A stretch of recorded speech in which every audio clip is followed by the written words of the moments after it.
Have you ever wondered why some companies spend a few dollars on their logo, yet some other brands spend millions? What's the difference between a $1 brand identity and a $1 million brand identity? In today's video, we're going to explore everything from a $1 logo all the way up to a $1 million brand identity. So let's start all the way at the bottom with a $1 logo. Now I call it a $1 logo, but this could be from a few dollars up to a few $100s. This is where most small businesses start. They'll go on sites such as Fiverr, 99 Designs, maybe Upwork, and look for somebody that can make them $1 from a few dollars up to a few $100s. Heck, you might even go to your local print shop and get a logo or some kind of signage done. Most people start off here because they think they probably need a logo or some kind of signage. They usually don't think of it as I need a brand or some kind of strategy. I just need something on my business card, on my storefront, and I gotta start somewhere. Most of the time, people haven't thought about the long-term strategy, they just need something quick and easy to get up and running. What most people will do is hire somebody on one of these freelance websites, or perhaps they will hire a local design student. Now what you typically get is a very simple logo.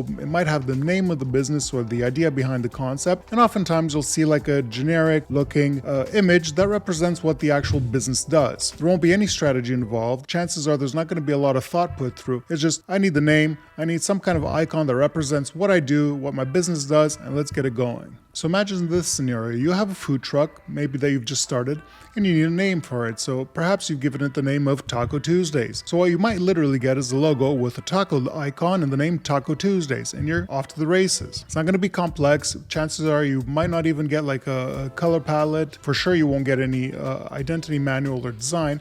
You're just going to get a generic logo, and it's up to you to see how you implement that in your business. So what you often find is that most of the logos are very generic, boring, they don't have any strategy or any outlook. It's just the name, some kind of icon represented it, here you go. When most people say that AI is going to overtake the creative industry, chances are a lot of this can be replaced by AI. Have a look at this logo on the screen that I put up. I generated this with AI. I just called it Brand X, and you can see it's generic, nothing fancy, nothing new. Of course, the AI was trained on these low-cost, generic, abundant logos that you can see on all the freelance websites, the free vector websites, the free icon shops. It's not going to be memorable, it's not going to be anything, it's just your starter logo. And perhaps for some businesses that's fine. They might not have any ambitions to grow or have other locations or maybe create a brand. Maybe they just want their local mom and pop somehow just to be represented on the storefront. Now, if you're a design student, chances are this is where you're going to start your career, making small logos for small companies for very little money. Now, I still believe you should at least get paid a few $100s for a logo, but let's say that you are in the position where you just can't get that kind of money. Perhaps the business is too small or they just don't have the funds necessary. So instead of charging $30, $40, $50 for a logo, do the logo for free. Tell the company, listen, I'm doing this for free, but I would usually charge a few $100s, but I want to help your company start. That should at least position you as a professional, doing them a favor so that they don't at least waste your time. And if they're friends of yours, maybe you should just get paid in burritos like famous designer Aaron Draplin once did. I've been busy, I've been making logos.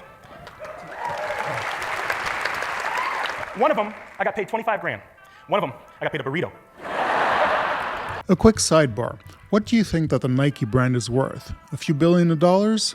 What about 85 to 90 billion as in 2026? Well, in 1971, Caroline Davidson got paid $35 to come up with 6 different swooshes. At the time, Phil Knight said, I don't really love it, but maybe it'll grow on me. Well, that swoosh became a $90 billion brand. Eventually, Caroline was paid with some shares in Nike, which eventually became quite a substantial amount of money. So you never know, maybe one day your $35 logo may become a multi-billion dollar brand. So that was that for the $1 logo. Now let's see what you can get for $1,000. But before we do that, I'm Reda Madan, a designer and brand strategist. I help growth stage founders and executives align their brand with their new growth and their ideal customers.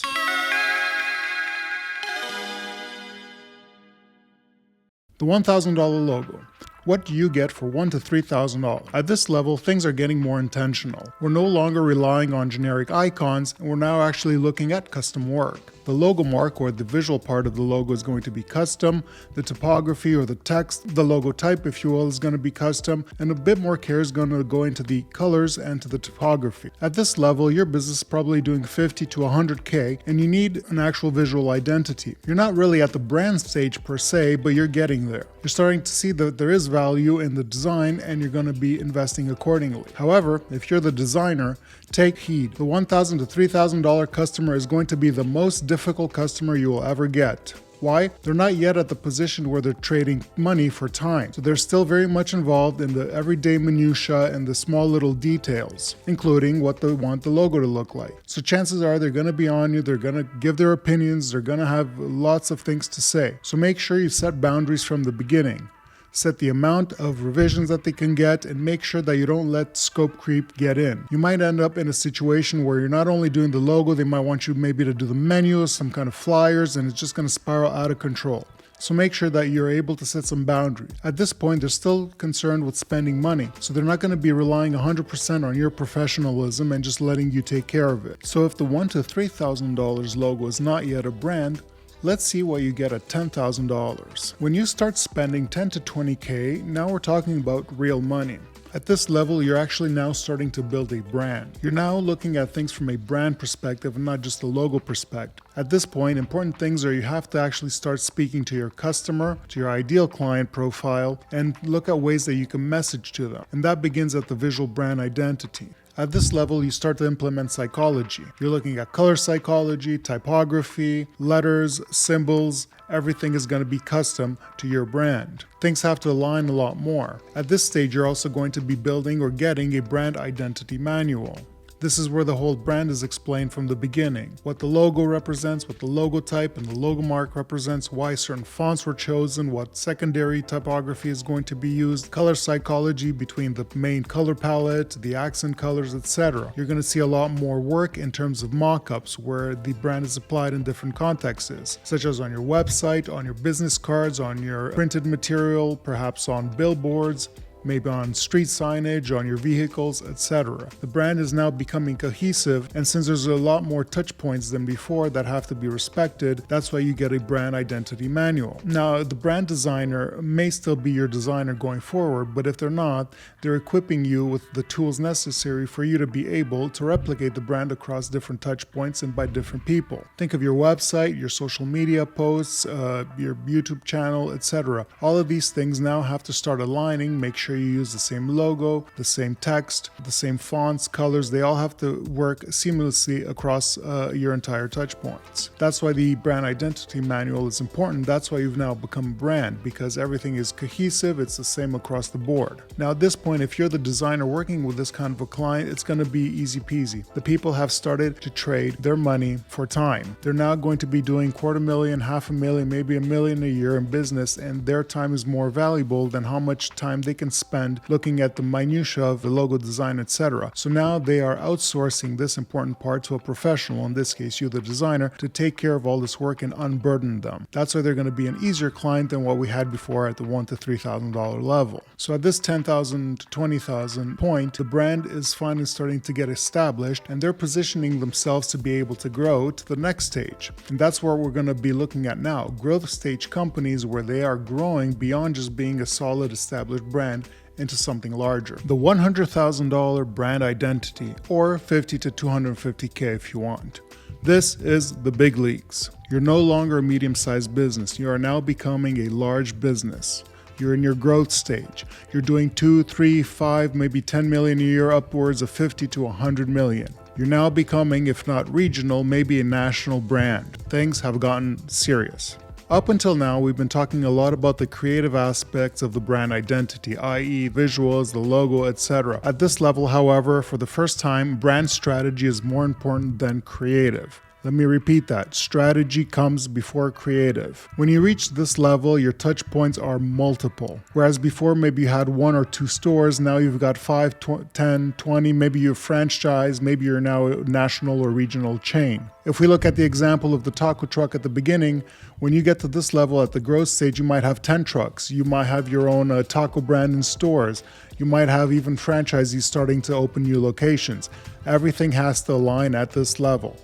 That's why we start with the strategy. When you get to this stage, creative is a secondary. What I mean by that is a lot more time has to be put into the foundational work. Things such as your employees, your company, your customers. You have to know who your ideal customer is and how to message them, how to position your brand to talk to them, and how to make sure that every touch point is aligned. At this level, mistakes are expensive. You don't want to waste any marketing budget, any advertisement dollars on people that are not going to buy your product. In a previous video, when I was talking about what a brand is, I explained the brand as follows. The brand is the reflection that your company sees when it looks at itself in the mirror. Well, what does that mean? You're no longer just judged on your visual identity. At this level, brand experience and customer experience are just as important, if not more important, than what your brand promises. So far, we've been talking about the brand identity or your logo or how it looks. That's a promise to a customer that if you come and interact with this company, you should expect the following experiences. When you're at the growth stage, strategy is much more important because every touch point has been designed. The way your employees see the company and transmit that message, the way your customer service deals with the clients, the way your products deal with the clients, and what the client experiences when they interact with your brand. This is brand strategy, and this is paramount at this level. So any outdated packaging, any outdated product materials, any outdated websites, everything has to be realigned. Whereas before, maybe you had 1 or 2 products, maybe now you have 5 more new ones and you're expanding into different markets. Well, all of this has to be aligned and made sure that the messaging is on point with your customer. At the $10,000 level or below, you were probably dealing with a freelancer or maybe a small firm that just dealt with, visual identity. At the growth level, you're now talking about an agency. And the reason that is just the scope. Whereas before, you just need some visuals, now you might need product photography, you might need a print integration, you might need commercial photo shoots. And this is what you get at the agency level. This is what our agency does. Not only do we do brand strategy and brand visual identity, we also have our own photography studio where we do product photography. We also have a video production team that does commercial shoots. This is where you want an in-house agency that has the different roles underneath, such as copywriters, designers, directors, etc. Because everything has to be aligned, the entire message. Not only at the level of brand visual identity, but from the strategy point of view, because advertisement now becomes part of the whole strategy. The marketing team also has to be on board.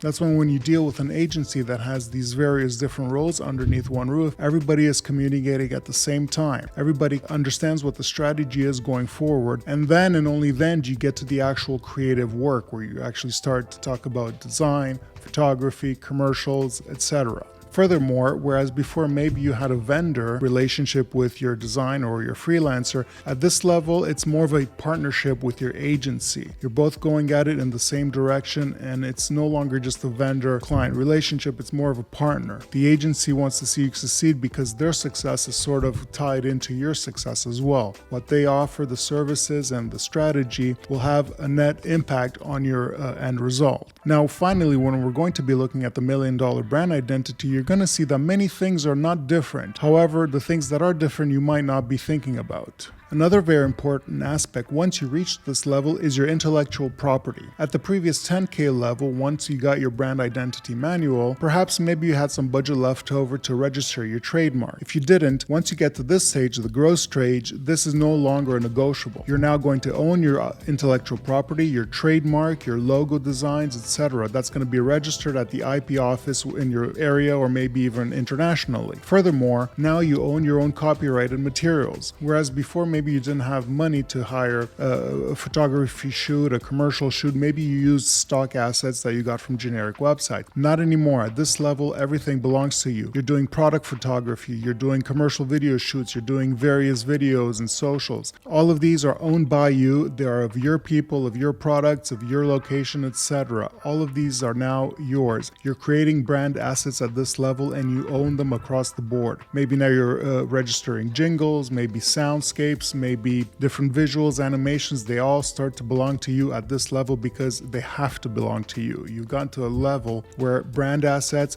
are part of the larger brand and they belong to you and they have to. And now, the $1 million brand identity. What in the world do you get at this level? Let me tell you, you're not going to get a lot more different creative or strategy from the previous level that we spoke about. In fact, agencies at that level could probably do the work that agencies at this new level can as well, but there are major aspects that are much different. That's scope, size, and geography of distribution.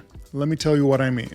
Once you get to this kind of spending, you are now a multinational corporation. You're doing billions, if not maybe even trillions of dollars of business annually. Likewise, the agencies that you're working with are multinational. I'm talking about the Landors of the world, the Ogilvies, the Pentagrams, agencies with offices in different countries and major markets that you are more likely also in. So you might have the team with the North American office in New York, then they'll have the London office, the Paris office, maybe somewhere in Hong Kong or Singapore for Asia, maybe in Dubai for the Middle East. Since your brand is also global and you have now thousands, not hundreds of thousands of touch points, the agencies that you're going to hire also have an international presence. The main difference between the previous level agency and this one is that this new agency might throw 20, 30, 50, 100 people on your project because it's necessary. You have different languages, different local laws, different customs, etc., wherever your product or your services is offered. So you need people that know the local culture, what works, what's legal, the way to translate that, the visuals, the branding, the slogans, all this has to be localized on a grander scope. So at this level, that's the true differentiator because you're talking about touch points in multiple languages and multiple countries across different continents.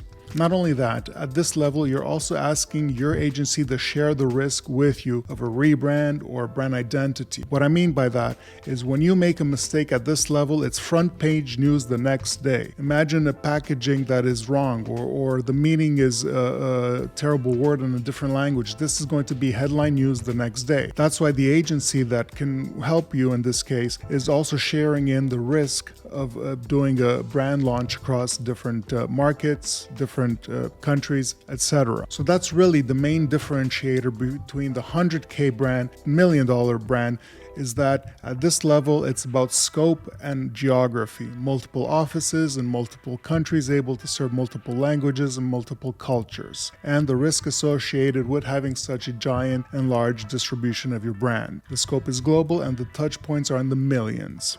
There you have it. That has been the $1 logo all the way up to the $1 million brand identity. If you're a growth stage company looking to align your brand with your ideal customers, there's a link below where you can get in touch with me and we can work together. If you like this video, share it with one other person that might find it useful, give it a like and leave a comment down below.